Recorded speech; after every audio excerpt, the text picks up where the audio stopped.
చదవనన్న మాట రిపీట్ చేయి. 106వ కీర్తన 21, 22 రెండు చదువు. ఐగుప్తులో గొప్ప కార్యములను హాము దేశములో ఆశ్చర్య కార్యములను ఎర్ర సముద్రమునొద్ద భయము పుట్టించు క్రియలను చేసిన తమ రక్షకుడైన దేవుని మర్చిపోయా. కఠిన హృదయాలు వద్దామంటే కఠిన హృదయాలు పెట్టుకుంటున్నాడు. వాళ్ళందరికీ తెలుసు, ఎవరికి? ఇశ్రాయేలు ప్రజలకు తెలుసు ఆయన ఎర్ర సముద్రాన్ని చీల్చాడని, అద్భుతం చేశాడని తెలుసు. తెలిసినా కూడా నీళ్ళు లేవని విసిగిస్తున్నారు. ఎవరిని? మోషని. మోష మొరపెట్టగా వెంటనే నీళ్లు దిగాయి, తాగారు తందనాలాగా. కాస్త ఓపికతో అయ్యా మా గురించి ప్రార్థన చేయ్యా, మనమందరం కలిసి ప్రార్థన చేద్దాం. ఈ మనసు ఎవరికి ఉండదయ్యా, ఈ మనసు ఉండదు. ఏమనంటే అప్పుడు జరిగింది, ఇప్పుడైతే జరగదు, జరుగుతుందా జరగదా, ఇట్లా. దేవుని బిడ్డలారా, అవన్నీ పెట్టుకోకుండా ఆ కఠినమైనటువంటి హృదయాన్ని తీసివేసి మీరు ఆత్మీయమైనటువంటి హృదయాన్ని మీరు స్థిరపరచుకోండి. మీ కుటుంబాలు ఖచ్చితంగా బాగుపడును గాక. ఇప్పుడు ఆ ఐగుప్తులో మోషేను ఆరోనును ఎవరు? దేవుడు పంపించాడు. అక్కడికి వెళ్ళి నా ప్రజలను తోడుకొని రాయి అని పంపిస్తే అక్కడ పారో కఠిన హృదయుడయ్యి వాడు ఏం చేస్తున్నాడంటే ఎన్ని అద్భుతాలు చేసినా కూడా ఇశ్రాయేలు ప్రజలను రప్పిస్తలేడు ఇక్కడికి. నేను పోనీయనంటే పోనీయను, మీ పనులు మీరు చేయాల్సిందే ఖచ్చితంగా. దేవుడు అనేకమైనటువంటి అద్భుతాలు చేశాడు. కప్పలను పంపించాడు, మిడతలను పంపించాడు,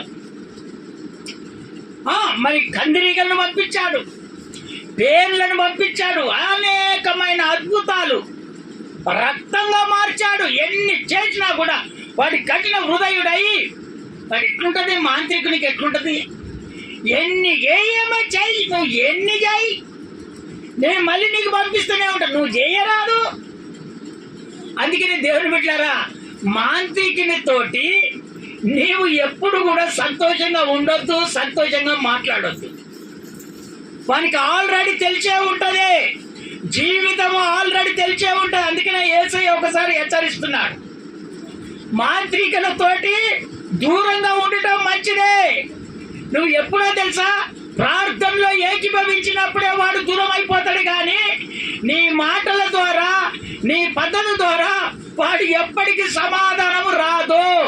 వాడు సమాధాన పడడు. నీ గురించి వాడు తెలుసుకుంటాడు. ఎక్కడ లోబడతారు, ఎక్కడ లోబడరు వానికి ఆల్రెడీ తెలుసు. కాబట్టి నీతో సాంగత్యం చేస్తాడు. స్తోత్రం చెప్తారా? ఒకసారి గట్టిగా, ఇంకొకసారి గట్టిగా చెప్తారా?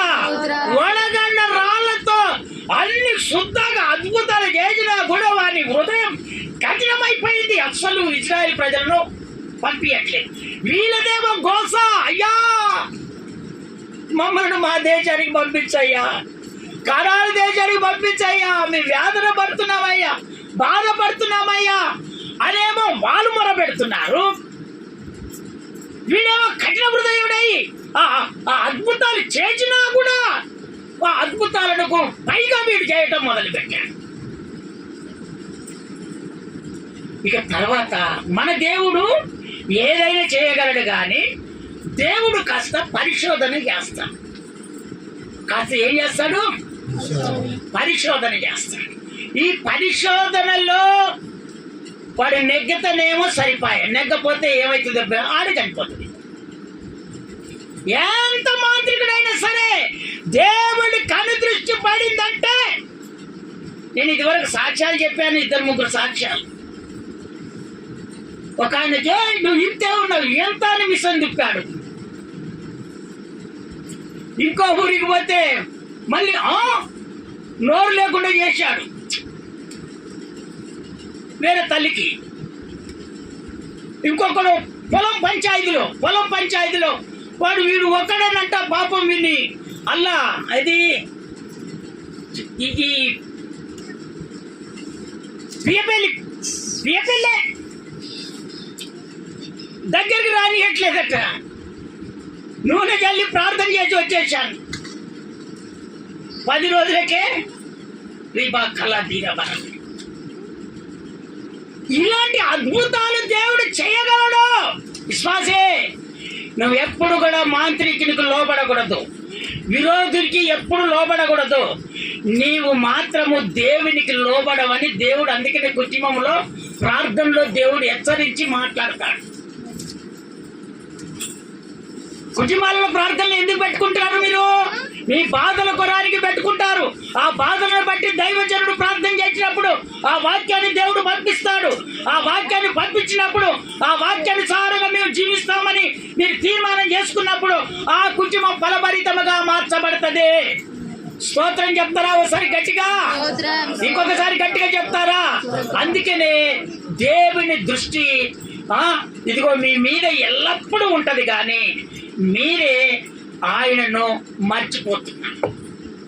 దేవుడే చెప్తున్నాడు కదా, శోధించారు, పంచాయతీ చేశాడు, ఎన్నో విధాలుగా చేశాడు. అయినా కూడా లాస్ట్కు దేవుడే నీళ్ళిస్తే సంతోషపడ్డాడు. ఇక్కడ చివరికి ఏం చేశాడో దేవుడు తెలుసా? తొలిచూరిన పుట్టినటువంటి మగపిల్లలు అంటే ఎంత బాధ ఉంటుందో తెలుసా? దేవుడు చూశాడు, అన్ని అద్భుతాలు చేసి చూశాడు. అయినా కూడా ఆ రాతి హృదయం కలిగి ఆ మాంసం హృదయముగా ఆ పారోకు కలగలే, ఆ మాంత్రికుడు కలగలే, ఆ సాతాన్ని కలగలే, అనారోగ్యం కలగలే. అప్పుడు ఎక్కడైతే ఆ దేశంలో ఉన్నటువంటి వాళ్ళు ఇదిగో మొదట కుమారుడు పుట్టినటువంటి ఆ కుమారుడేమో ఇదిగో చనిపోతాడని దేవుడు సెలవీయగానే ఆయన అనుకున్నాడు, ఓహో ఈయన చేయకపోయిందా మేము చూడకపోయినావా? యేసయ్య మాకు తెలిసే, బైబిల్ మాకు తెలియదా?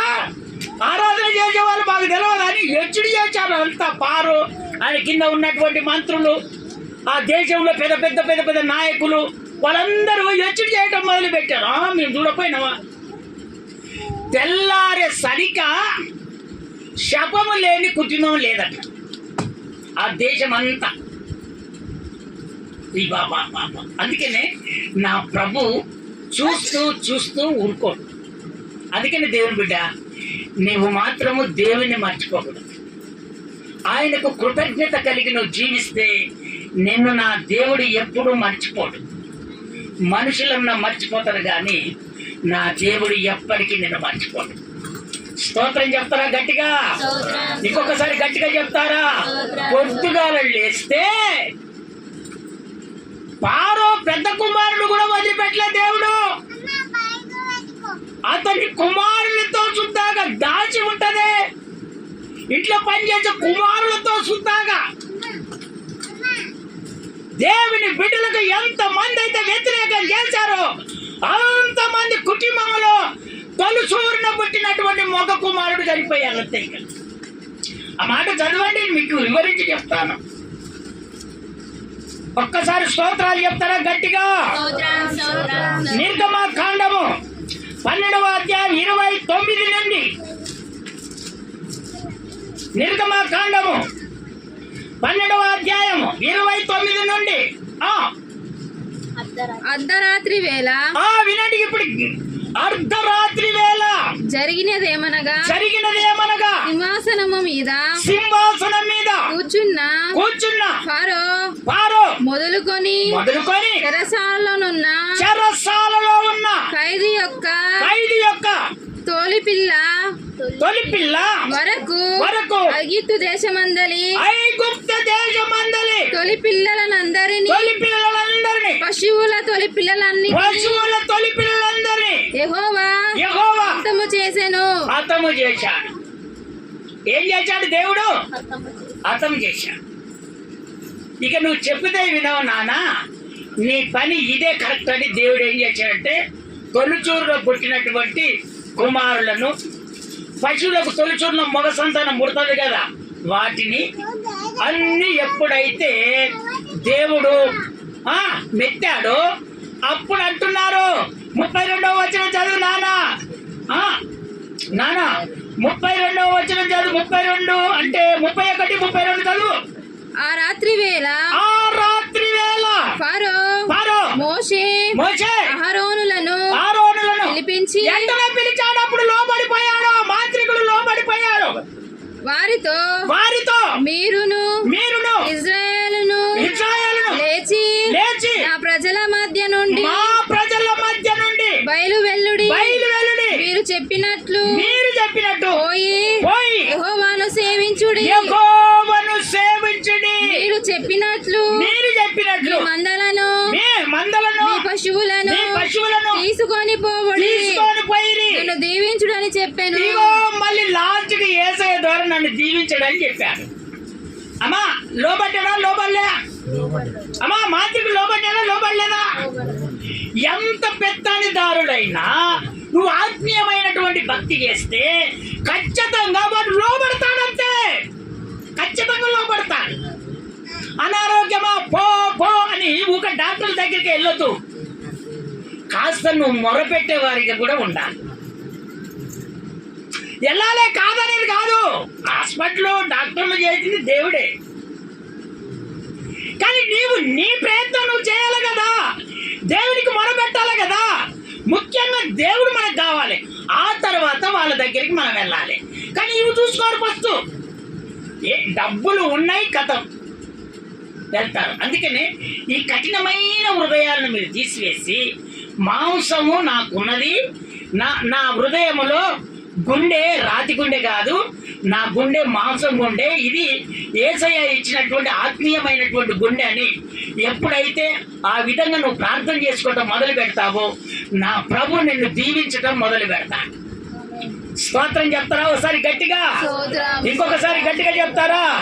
వెంటనే లోబడిపోయారు. అయ్యా మీరు అన్ని తీసుకొని మా ప్రజల్లోకి వెళ్ళి మీరు వెళ్ళండి అయ్యా, ఇక మీరు పూజ చేసుకొని అయ్యా ఇంకా రాపోండి, మీ దేవునికి ప్రార్థన చేసుకొని నన్ను కూడా మీరు దీవించండి అని చెప్పి పంపించాడు. అందుకనే ఈ రోజులలో దేవునికి మాంత్రికులు పట్టుబడుతున్నారంటే కారణం ఏంటో తెలుసా?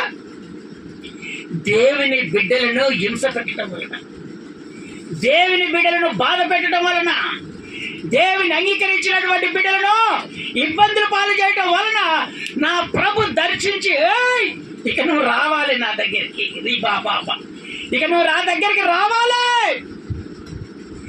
నీ రాతి గుండె తీసివేయి, ఇప్పుడు నా గుండె నీకు ఇస్తున్నాను. ఇది ఆత్మీయమైన గుండె, ఇది శరీర సంబంధమైనటువంటి గుండె కాదు, ఇది ఆత్మ సంబంధం కలిగినటువంటి గుండె. శరీర సంబంధమైనటువంటి గుండె అనేక మార్పులు వచ్చేస్తుంది. ఆత్మ సంబంధం కలిగినటువంటి గుండె అది నేను ఏ విధంగా చెప్తానో ఆ విధంగా నడుచుకుంటుంది. స్తోత్రం చెప్తారా ఒకసారి గట్టిగా? అందుకనే నా ప్రభు చెప్తున్నాడు, ఎప్పుడైతే మెల్లని స్వరము ద్వారా దేవుడు మాట్లాడతాడో గమనించి ఆ స్వరాన్ని బట్టి నువ్వు ముందుకు వెళ్తే నువ్వు దీవించబడతావు. స్తోత్రం చెప్తారా ఒకసారి గట్టిగా? ఇంకొకసారి గట్టిగా చెప్తారా? నేను ఇదివరకే చెప్పాను, నీ కొత్తలో దేవుని నమ్ముకున్నప్పుడు బాగా ప్రార్థన చేసుకుంటున్నాను, బాగా ఆయాసం, బాగా ప్రార్థన కాసేపట్లో చనిపోయే పరిస్థితి. దైవజనుడు నన్ను చూసి, అయ్యా నువ్వు ఉపవాసం ఉంటే మాత్రం నేను వెళ్ళిపోతా, నేను మాత్రం పట్టుకోవటానికి రా. నాకు దేవుడు అప్పుడే చెప్పేశాడు నువ్వు చనిపోతావని చెప్పేశాడు ఉపవాసం ఉంటే, నన్ను భయపెట్టాడు. అయినా కూడా ఉపవాసం వదిలిపెట్టకుండా 6 రోజులు ఉపవాసం. దేవునికి మంచి భక్తి అంటే భక్తి చేయాలి అంతే. 6 రోజులు ఉపవాసం ఉండి 4 గంటల సమయాన మనం ప్రార్థన చేసుకునే సమయాన బాగా చలికాలము, ఆయాసం, ఉపవాసం. నేను చనిపోయినా ఒకటే ప్రభువా, నేను మాత్రం ఉపవాసం ఉండి తీరాల ప్రభు అని నేను కన్నీరు గాచి ప్రార్థన చేస్తున్నప్పుడు దేవుడు ప్రత్యక్షమయ్యాడు. ఆయన ఏమన్నాడో తెలుసా? అయ్యా నీ ఆరోగ్యం ఎట్లుంది అన్న. స్తోత్రం చెప్తారా ఒకసారి గట్టిగా? ఇంకొకసారి గట్టిగా చెప్తారా? ఆయన స్వయంగా మందిరంలోకి వచ్చేసి నాతో, అయ్యా నీ ఆరోగ్యం ఎట్లా ఉంది? ఆయన ఒక దేవుడు ఎంత జాలి కలిగినది. అయ్యా అంటే అలాంటి మెల్లని స్వరం వినాలమ్మా. అలాంటి మెల్లని స్వరం, ఆ స్వరంతో నడుచుకోవాలి. జీవితాలు మార్చబడతాయి. మనంతటగా మనం ఏం చేయలేము. దేవుడు మనలో ఉన్నప్పుడే మన జీవితాలన్నీ మార్చబడతాయి, ఖచ్చితంగా మార్చబడతాయి. అప్పుడు నేను అనుకున్నా, ప్రభు నాకు మంచి ఆరోగ్యం ఇస్తాడేమో అనుకున్నా, కానీ నీ ఆరోగ్యం ఎట్లుందని అన్నాడు. అయితే నా ప్రభు ఎప్పటికైనా నన్ను బ్రతికించిన దేవుడు నా ఆరోగ్యం బాగు చేస్తాడని విశ్వసించి నమ్మి అదే ప్రకారంగా ఇక్కడికి వచ్చిన దాకా అదే ఆయాసంతో బ్రతికాను. ఒక్కరోజు మీకు ప్రార్థన అప్పుడప్పుడు వాక్యంలో చెప్తూనే ఉన్నా, రిపీట్ చేస్తూనే ఉన్నా. ఇదిగో ఇక్కడ ఇది మన రేపికమ్మ కూర్చున్న కాడ మంచం వేసుకొని నేను పండుకునేది. అప్పుడు ఇవన్నీ కట్టలే కదా, ఏమి లేవు. ఆ చలికాలం ఆయాసం బాగా. ఇక 10 గంటలు కావస్తుంది, విశ్వాసులు వస్తారు. అక్కడి నుంచి నీళ్ళు వచ్చాయి కాదు, చాలా ఇబ్బందికరమైనటువంటి కట్టెలు పెట్టుకుని మంట పెట్టుకొని నీళ్ళు కాగబెట్టుకుందామన్నా వర్షం. ఇక కూర్చొని యేసయ్యా ఇక కొంచెం సేపట్లో తండ్రి విశ్వాసులు వస్తారయ్యా, వాళ్ళు రాక మునిపే నేను ప్రార్థన నడిపించాలయ్యా అని నేను ప్రార్థన చేస్తున్నాను. వెంటనే నా ప్రభు ప్రత్యక్షమయ్యాడు. స్తోత్రం చెప్తారా ఒకసారి గట్టిగా? ఇంకొకసారి గట్టిగా చెప్తారా? ఆయన ప్రత్యక్షమై అన్నాడు. ఏమన్నాడో తెలుసా? నేను నిన్ను కాపాడుతాను అన్నాడు. అంతే. ఏమన్నాడు ఆయన? ఇలాంటి స్వరాలు వినాలే, భక్తి చేయటం కాదు. అమ్మా మీరు ప్రార్థనలో ఉంటే నా ప్రభు ఏది ఏది ఏది ఆయన ఇయ్యకుండా మానడు. ఆయన ఖచ్చితంగా ఏదైనా చేయగలుగుతాడు. ఆయన ప్రార్థన రావాలి. నువ్వు కొంచెం ప్రార్థన ఎదుగుతున్నప్పుడు నీ పక్కన నేను జడగొట్టడానికి నీకు మాయమాటలు చెప్తాను. అవన్నీ పట్టించుకోకూడదు. నేను అక్కడ ఉన్నప్పుడు ఎన్నో మాయమాటలు చెప్పినా కూడా నా ప్రభుకు కనుదృష్టి పెట్టాను. ఈ రోజు నన్ను నిలబెట్టుకొని దేవుడు వాడుకుంటున్నాను. ఎంతో మంది రోడ్లు తిరుగుతున్నారు, నేను నిలబడ్డాను ప్రభు కొరానికి. స్తోత్రం చెప్తారా ఒకసారి గట్టిగా?